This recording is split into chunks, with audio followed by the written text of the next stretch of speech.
Alright guys, welcome to another episode of the Urban Garden 2020. Today we're going to be taking some crepe myrtle cuttings and starting to root them. So before we get started, if you'll remember, hit the like button, give us a thumbs up, and subscribe if you haven't subscribed. And if you know people that like videos on how to garden, root, or just watch me do some crazy stuff, just share the video. But anyway, we'll get started on what we need and what I have on rooting the crepe myrtles. Alright guys, let's get started. Okay, so rooting crepe myrtles is actually very simple. It's one of the easier things to actually propagate. So really all you need is either water, some type of container, and I have here, this is 50% perlite. Actually it's probably closer to 60% perlite and probably 40% peat moss.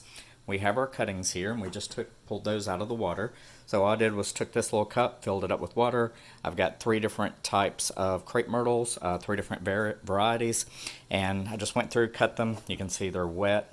So basically, all you do, and you don't have to have a lot. I have some Clonex here. This is almost brand new.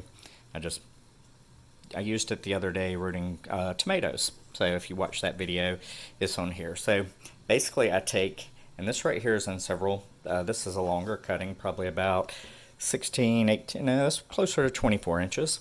So what I'll do is I'll just come up, about 4 to 6 inches up.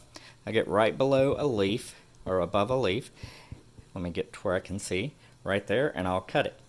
Boom. And I'll do that a few times. And you always want to make sure that you keep up with which section is the bottom section. So this was the bottom that I originally cut, and then I'll go through and just clip off all the leaves coming up, because you don't need a lot of leaves to start the rooting process. As a matter of fact, I'm probably going to only leave the top 2 leaves here. So take it, and well, I've got this one on the bottom. Oops, excuse me. So there we go. That's one cutting there. And I'll take and let me see if I can balance this and show you guys. So right here at this node section, let me see if I can get it to, there we go, focus a little bit. So I'm going to come right above that node section, that last bottom node. I'm going to cut it at as close to a 45 or so as I can. So I cut it off. Then I'll just take and scrape away a little bit of the bark and just kind of rough it up, get that bark off the edge. And you can use a little razor, you can use your fingernails, you can use the scissors that you're cutting with, whatever you've got you can use. And as you can see, well, let me get back just a little bit, there we go. As you can see, I don't know why that's not focusing. See if we can get it to focus a little better. There you go. You can see I've kind of scraped the bark off a little bit. So I've already pre-moistened my potting mix here, which is just perlite and peat moss. I take this, dip it into the Clonex, and you don't have to use Clonex. You can use aloe vera gel. You can use any type of cloning solution. You don't have to use anything at all.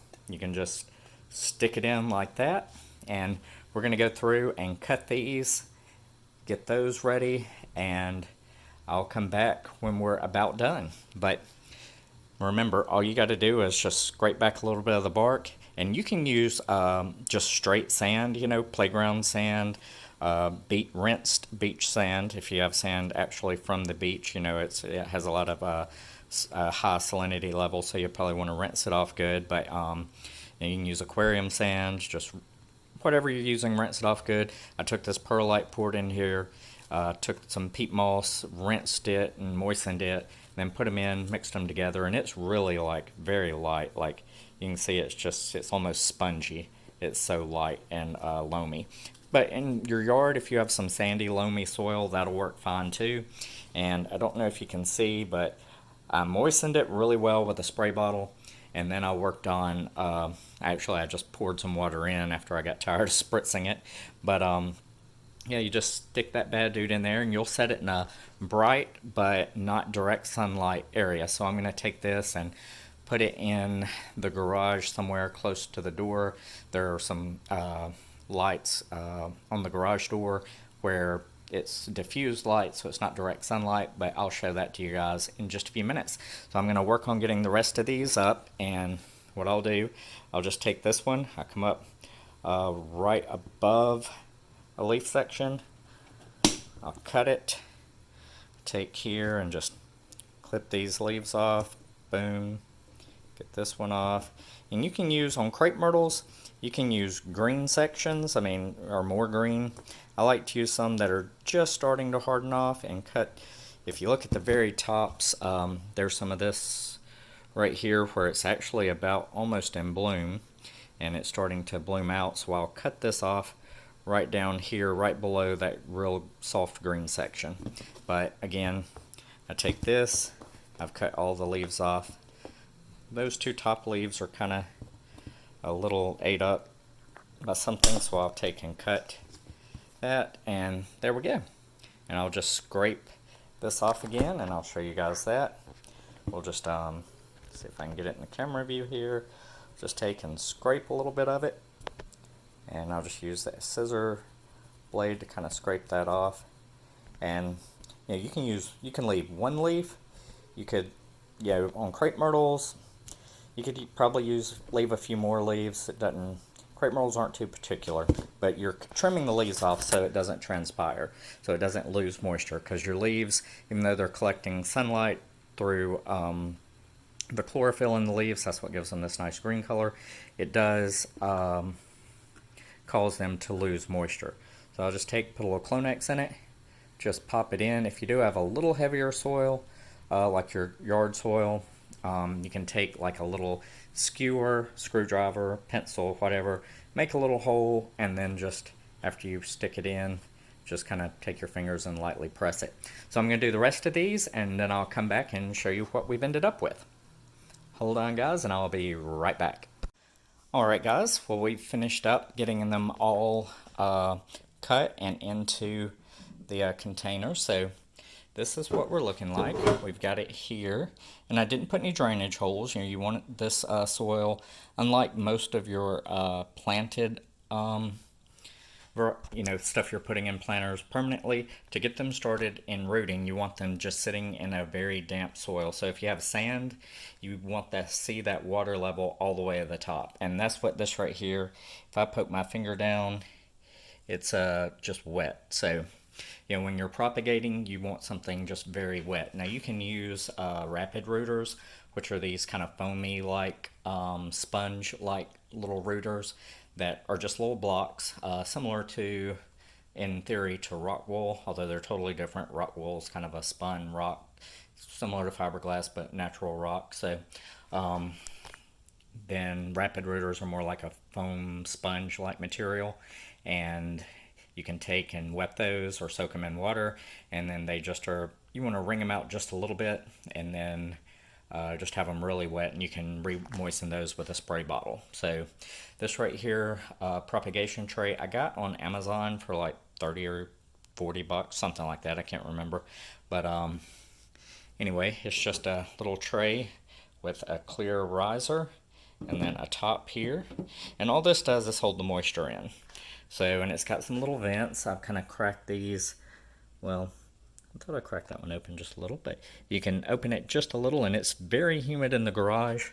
So I don't think I'm going to have to spray these very often. I'm not sure exactly. Okay, that one is cracked just a little bit, so we'll just leave it there. And I will just crack one of these. Just barely open, just so, there's a little bit of airflow. And I'll twist this one, and you can see right here, it'll go to all the way open, to where all 3 vents are open, and you can just twist it. And there are some cheaper varieties. I have one somewhere, it was a larger tray than this, but I dropped it and broke it, so cracked the top, and then I don't know what happened to the bottom of it. It's somewhere, or it may be thrown away. But anyway, so I couldn't find it. I ordered this one, and this just keeps the moisture in. You don't have to have a propagation tray if it's humid and warm outside like it is here in Birmingham, Alabama. You don't really have to put them in anything. And if you want to keep the humidity up, you can actually, with crepe myrtles, you can just put them in a semi-transparent opaque bag like a Walmart bag or some kind of grocery bag that just allows sunlight in. You can just kind of, you don't have to seal it or tape it shut, just kind of wrap it around the plant, spray the inside with a spray bottle, and you're good to go. So I'll probably take this and just spray the bottom a little. You can see where I misted the plant earlier. They're just moist, they're wet, and they're probably not going to dry out. So I'll come back this evening and just check them out. As you can see, my garage is just a constant work in progress. I've got the riser for the beehive, the super. I'm going to put on it this evening once the bees are settled down. But yeah, this right here is propagating crepe myrtles. This is as simple as just cutting some stems off. Now, like I said before, if your stem is, this is the top and my hand is the bottom, you want to keep them that way. So if you cut one long section into many, so if you've got two sections, and let me do this, and this is the top and this is the bottom, when you cut it, this now becomes the bottom and this is the top and the bottom is down there. So you can make two, just always keep the top section, whatever's closest to the tip is your new top section. So if you cut it into two, the top of the bottom section now becomes the top of that section. Pretty simple. Just remember that, and that'll help because your plant just naturally grows and flows nutrients upwards. So you want to go with the flow, and you'll have a lot more success. So if you do this just in a little bucket of sand or something, you're going to have probably a pretty high rate of propagation. If you do take all the steps, use some cloning gel, use a propagation chamber or a little tray like this or some type of enclosure to keep the humidity up. I'm hoping we have about 100% propagation rate. And some of these I left a couple of more leaves on, like that one.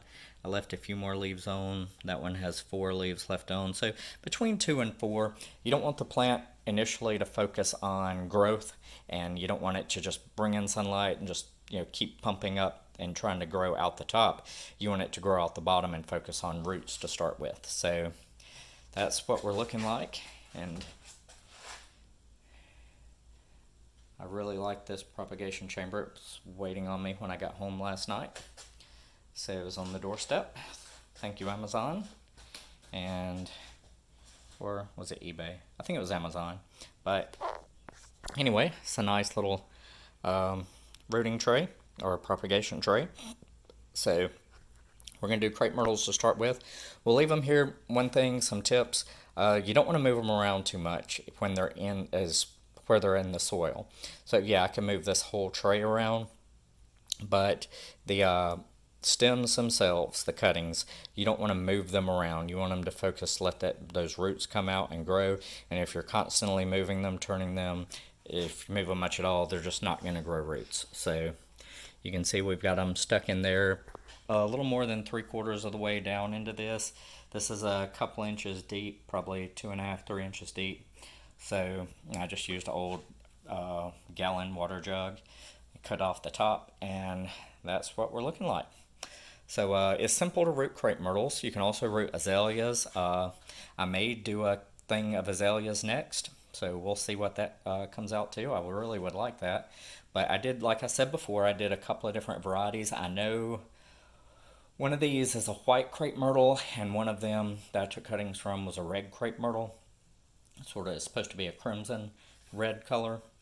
I don't know about that, but I do like the red and white, even though I'm not an Alabama fan. But anywho, a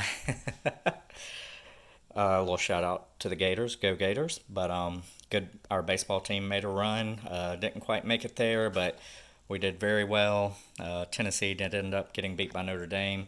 It's kind of a sweet and sour mix there. Yeah, I hate Tennessee, and they are arrogant, but they are an SEC team, so I was rooting for them. But Notre Dame won, and it just kind of gave a little dose of karma to Tennessee. But anywho, that's what we're looking like. Oh, and the Lady Gators had made a run, and they did very well in the women's College World Series, so shout out to them. Our track and field team, I think our outdoor team won the national championship, so really good there. And the football team has some very high hopes with Coach Napier coming in, but that's another story, another video, maybe not for my garden channel, but I know there are a lot of football fans if you're in the South watching this. So yeah, go SEC, go Gators, and that's it for that. So if you have any questions, comments, leave them down below. I can answer some of the things you may have, so you wouldn't have to watch 500 videos about propagation. I've successfully rooted lots of crepe myrtles, lots of garden vegetables like tomatoes. They're super simple. I had one tomato stem I broke off, and I just basically cut it in some dirt, kept it watered, and it rooted. So there really isn't a magic recipe. The main thing is just keep it moist, trim some of the foliage off, some of the leaves off so that it's not transpiring too much. And, don't move it around a lot. Don't move the stems in the dirt or the medium, and that'll help it grow. You can use Clonex, you can use aloe vera gel, actually pure aloe vera from the plant. Most aloe vera gels have alcohol and preservatives to keep it fresh and everything. So if you're going to use aloe, you could probably find 100% aloe in the store, maybe, but best bet is just get an aloe plant. It contains a lot of natural growth hormones. If you're going to add any nutrients to this starting out, on young plants, seedlings, and cuttings, those new roots are pretty sensitive and you can burn them easily.